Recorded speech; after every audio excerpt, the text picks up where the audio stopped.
It says, and it shall come to pass afterward that I will pour out my Spirit on all flesh. Your sons and your daughters shall prophesy, your old men shall dream dreams, and your young men shall see visions. Even on the male and female servants in those days I will pour out my Spirit. So we saw in 1 Samuel 1 someone who was troubled in the Spirit, a soul that was troubled in the Spirit, because it had a sadness, a burden, a terrible heartache that had spiritual roots in it, roots of righteousness. She was trying to carry out the will of God, and there was a struggle going on at that moment.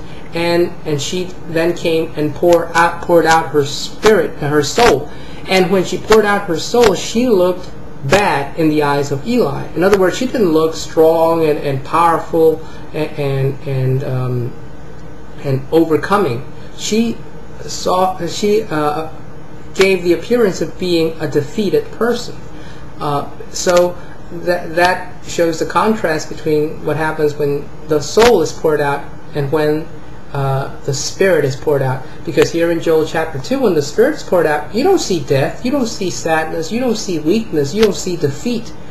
What you see is power and victory. It says, it shall come to pass afterward that I'll pour out my Spirit on all flesh. And then it doesn't say, oh, your sons and your daughters will die or suffer. It says, your sons and your daughters shall prophesy, your old men shall dream dreams, and your young men shall see visions. Even on the male and female servants in those days I will pour out my Spirit. So we see a contrast. When the soul is poured out, there is defeat, surrender, weakness manifested.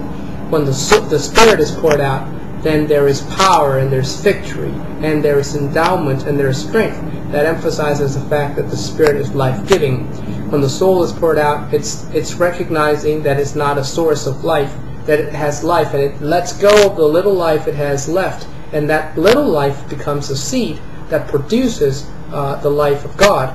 So the soul gives by giving itself in death, and that's what releases the pouring of the Spirit. In the book of Acts, which re-quotes this passage in Joel, you see the disciples of the Lord after he was resurrected, who were in the upper room, and they were interceding and they were praying and they were pouring out their souls in death and defeat, crying out to God for 10 days. And after those 10 days, suddenly the Spirit of God poured down upon them, and you had the day of Pentecost take place.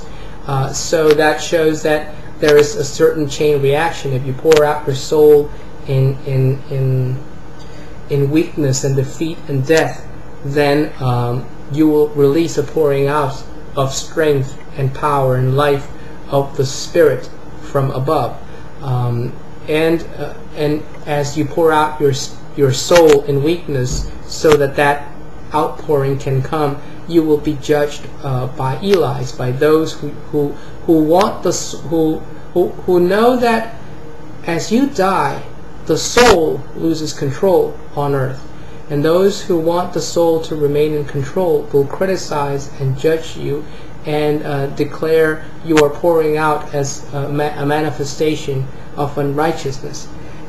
So that, in short, gives us characteristic number 9, that the soul pours itself out and in weakness, and it dies, and the Spirit, when it's poured out, releases or gives life, power, and victory. And there, once again, we see the contrast between the weak soul and the strong spirit.